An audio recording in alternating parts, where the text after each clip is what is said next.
What is up, ladies and gentlemen? So welcome back to the Brandon Coin YouTube channel. We're back at my house. We're actually in my garage. This is where I now receive and break down a lot of my inventory. So I have started like stacking it up.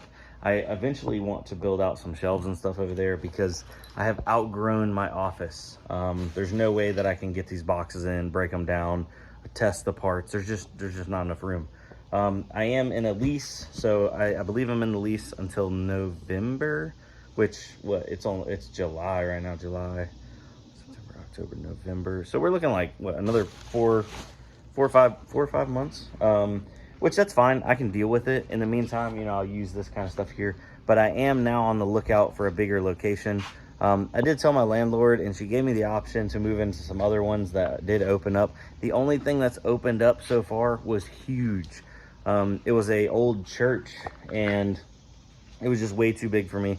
My rent was gonna like 10x. Of course, I was gonna 10x my square footage, but I didn't need like 5,000 square feet. It was too big. So I'm on the lookout. I think somewhere around like on the low end 1,000, on the high end 2,000 square feet. Obviously that's going to be more expensive per month, but I think that'd be perfect. I could get everything into there. I'd love to have like a front area that's maybe anywhere from 500 to 750 square feet, and the rest of it be like a stock room in the back. But it takes time. It does take time. And the one thing I did notice that I've talked to a lot of suppliers and companies and stuff like that. If you don't have a retail location, you don't have a brick and mortar, they definitely do not take you nearly as serious as like just an online retailer that's working out of like their home, essentially. So when I went down to Mining Disrupt in Miami, I was talking to different, I don't want to like put names out because that kind of thing, anonymity, all that, blah blah blah. But I talked to a bunch of people, and they're, oh, you do YouTube. I'm like, yeah, but I also have a computer shop.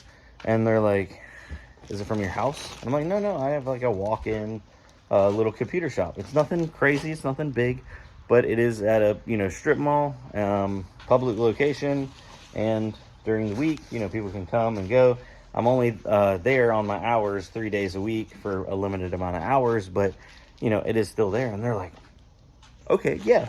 And that was almost like their wall was pulled down, because I can only imagine there's so many people that walk in and are just like, hey, I sell computer parts, I sell ASICs, I sell GPUs, let me get hooked up. And it probably doesn't reflect well on them if they have everybody under the sun selling stuff from out of their house. They're just a lot less invested into it, and could end up with potential problems down the road, I assume. Now, with that being said, I am looking forward to growing, but I know the next step is going to be bringing on full-time employees. So in the meantime, to bridge that over, I do have some part-time guys. They don't want their name and stuff on YouTube. They're just helping me out. They don't want to go full-time. They don't have the desire to. It's just literally they are helping me out. Some of you guys have talked to them and their names. So I appreciate y'all just, keeping that a little under wraps, because some people just don't like to be super public about that. But my wife actually just got kind of let go. She got given the option. She's been, bartending part-time for years. It's something that she could do at night, and then I take over the kids, and she worked for a few hours and make some really good money. It was a local spot. They got new management. The new management says, we want full-time people only. We need you to come in at lunch and work till 10 o'clock at night. That's when they close. And it just doesn't work for us, because during the day she watches the kids, and then I watch the kids at night. Silver lining to this, I have not been able to keep up with emails, phone calls, all that kind of stuff. So I am essentially going to train my wife. Yeah, I know. I'm going to train my wife. And then she's going to help me out on the customer service side of things, especially like emails, because I get flooded with emails. I get probably, I don't know, 10 to 20 emails a day, whether people are asking about their orders, asking about, new items, asking about deals, you know, combos, even just like general questions about the items I have for sale, on top of people wanting to sell me stuff, because that's another thing. I do buy hardware. I mean, like right here is like a whole bunch of graphics cards that I recently just bought. So I buy hardware in bulk. I typically split it up, test it, and then I resell it. So right now I've been a one-man band, and everything's been going good. It's just been growing faster than I can keep up. So in the meantime, I think I'm going to basically outsource or insource, depending on how you look at it, my customer service, or a major part of my customer service, at least level 1 or layer 1 customer service, to my wife. So that way she can take care of the easy stuff, like, you know, asking about pricing or asking about, you know, items and stuff like that. And no doubt she's gonna have questions. She's gonna come to me, hey, this guy asked this about this, and then I can just be like, oh, we'll tell him this, and boom, she sends the email back. Everything's hunky-dory. And then as she learns more, she'll be able to just communicate one-on-one with people. Now, these special circumstances where somebody is unhappy with something, or something needs returned, or, you know, then she can refer it to me, and I'll be, you know, layer 2, up underneath that layer 1. Just bringing it, I guess, the crypto terms for you guys. But she'll almost act as a filter to weed out some of the easy stuff. And that will honestly help me out a ton, because on the buy request, I have a actual buy sheet, which it's always changing, and people are like, oh, can you share it with me? Well, no, not really. It's like the secret Krabby Patty formula. Why would I share all my prices on everything that I'm paying, even though it's changing on sometimes a daily basis with other people, so then they can just, you know, slightly overbid me, that kind of thing.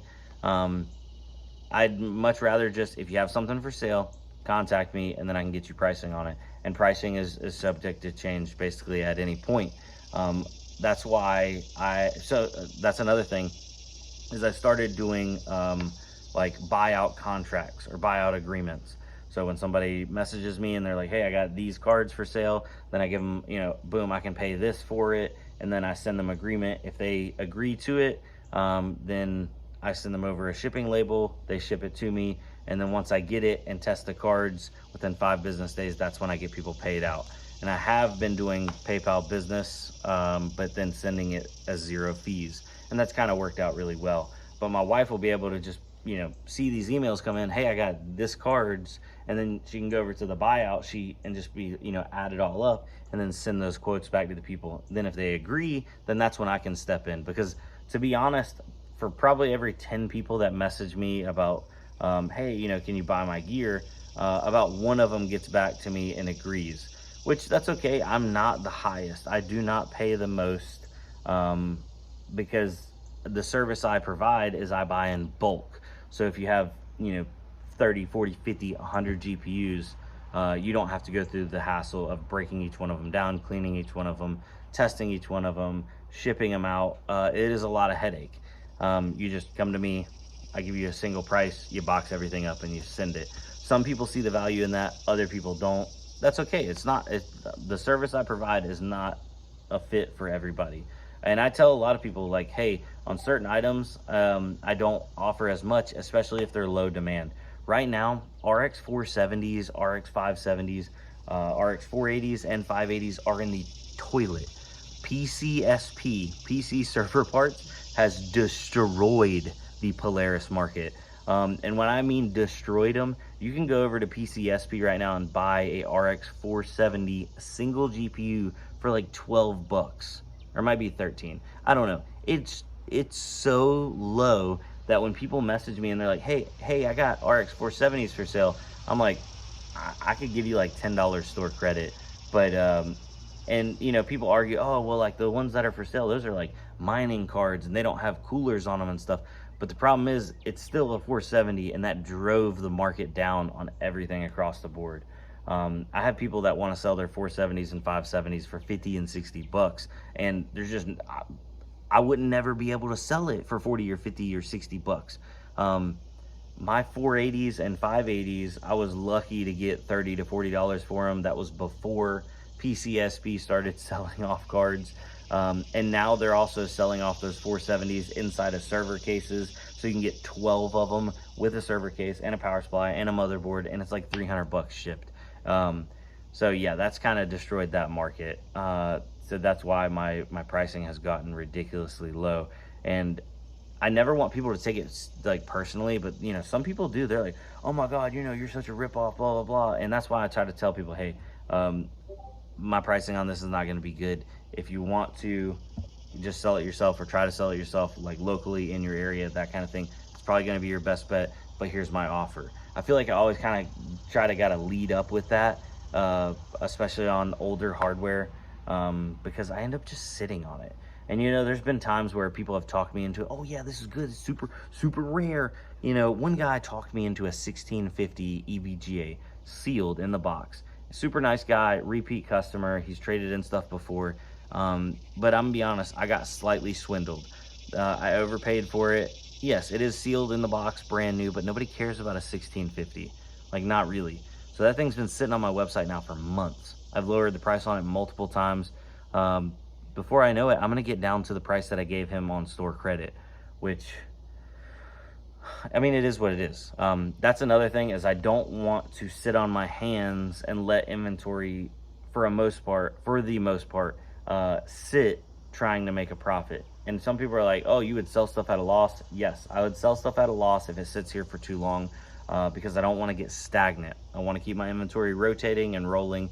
I know in the past probably month, I've been very slow for new products, but I've made up for that in the last week. I've added, you know, motherboard, CPUs, motherboard combos.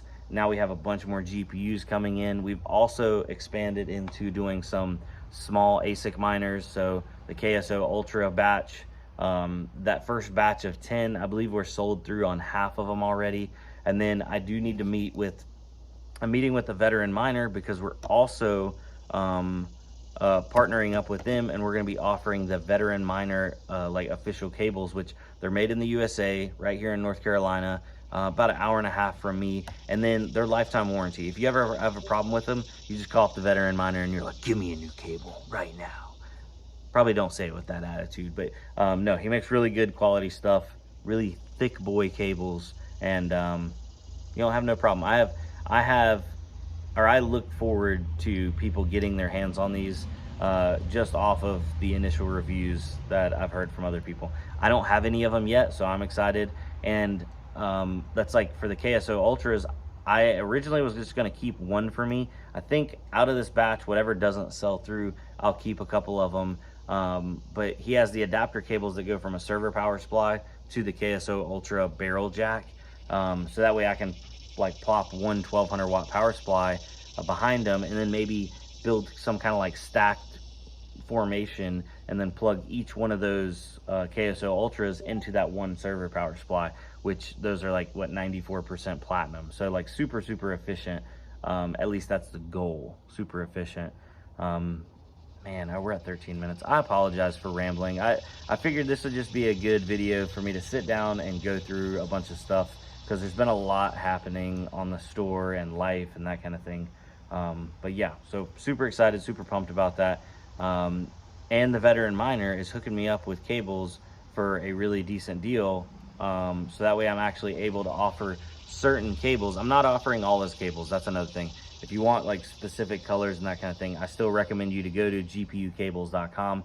But for my particular cables, mainly, you know, the blue ones, because that's, you know, with the old jellyfish theme, the blue ones, he's given me a good enough deal that I can offer them slightly cheaper than even what the veteran miner sells them at. So then you can pair them up whenever you're buying things, whether it be PCIe connectors or SATA to Molex cables. I have those, the adapter cables, or even the KSO Ultra barrel jack adapters.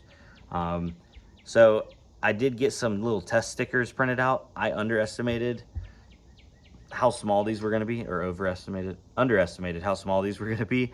These came out super small, but that's no problem. I'm sending these out free.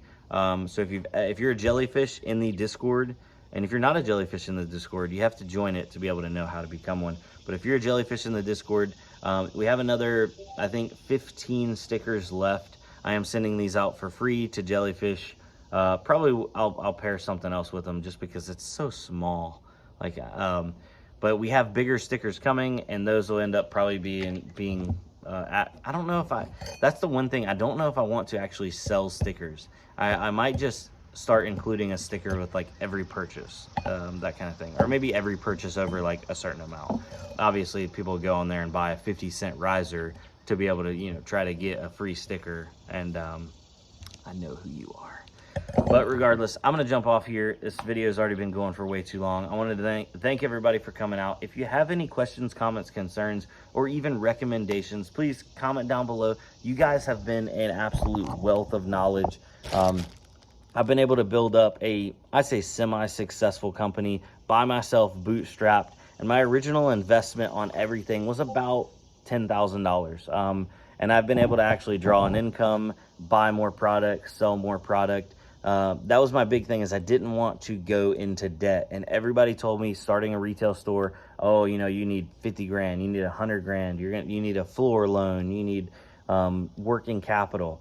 And I didn't want to do that. So I just wanted to like start out slow, build up speed, and then like keep reinvesting the money. That's what I've been able to do. And it's only thanks to you guys. Oh, my cat's coming down. Without you guys and the YouTube community in a whole, I wouldn't be where I'm at today. And I know that. So thank you. I really appreciate it. I'm going to try to give back whenever I can. So we got some deals coming. We do. If you actually go over to my Twitter, there's a active discount code over on my Twitter. So it's brandoncoin1. Follow me. Yeah, follow me on Twitter. I appreciate that. I'm gonna be a Twitter man now. I'm gonna be tweeting on y'all. Or is it X? I'm gonna be Xing on y'all. You know? I don't know. I need to work on that. All right, for real. Bye.